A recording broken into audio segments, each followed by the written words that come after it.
कागज नगर 12 नवंबर 2024 में एक साल पहले की, यानी नवंबर 2023 की यादें आ रही हैं।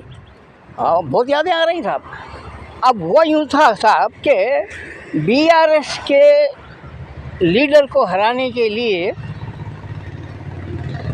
सिरपुर से कांटेस्ट करने वाले ने बीएसपी लीडर प्रवीण कुमार ने जो है हारने के बाद या बीआरएस को हारने और ख़ुद हारने के बाद जो है बीआरएस को हराने आए थे, खुद हार गए। हारने के बाद बीआरएस में शामिल हो गए।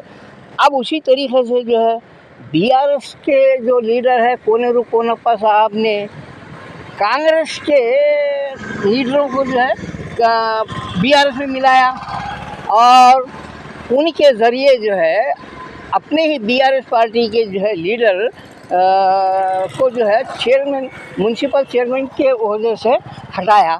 और उसके बाद जब खुद भी हार गए तो बीआरएस से हारने के बाद जो है अपने कांग्रेस में शामिल हो गए और फिर कांग्रेस से भी निकल गए समझे। अब इस खिस्सा मुख्तसर बीआरएस और बीएसपी की लड़ाई में कागजनगर की 70-80 साल तारीख में जो है क्या हो गया साहब, वो पहली मर्तबा बीजेपी का उम्मीदवार लीडर जीता।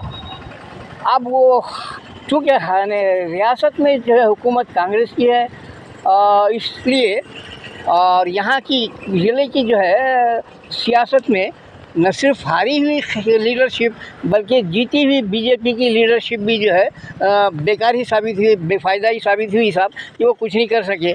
तो अब वो क्या किए साहब, वो कुछ मसले पैदा करने के लिए बीआरएस कायदीन ने जो कि कांग्रेस में मिल गए थे, अब उन्होंने क्या किया साहब, ये कंपनी की दीवार को फोड़ दिया। आम रास्ता है यहाँ पे, कंपनी ने दीवार खड़ी करके रास्ता बंद कर दिया बोल के, ये कह के इस बहाने से जो है कागज नगर म्यूनसिपलिटी के ज़रिए जो है जानिब से ये दीवार तोड़वा दी साहब। उसका मलबा दिखा जा सकता है साहब, वहाँ है, समझे नहीं। अब कंपनी ने जो क्या किया साहब, कंपनी ने जो है हुकूमत अदालत का सहारा लिया और वहाँ से जो है उसने इस्ते हासिल कर लिया। तो ये एक साल गुजर गया साहब, यानी मार्च को जो है ये दीवार तोड़ी गई थी। आज जो है नवंबर है साहब। अब इस बीच में यही एक मसला जो है उलझा हुआ था कि क़यादत ने, लीडरशिप ने अपनी दुकान को चमकाने के लिए क्या किया साहब, वो जो लारी ओनर्स एसोसिएशन है साहब, उनको जो है उचका के कंपनी के ख़िलाफ़ जो है स्ट्राइक करने पर मजबूर कर दिया साहब। अब ये लोग भी बेचारे लारी ओनर्स अब बिन सोचे समझे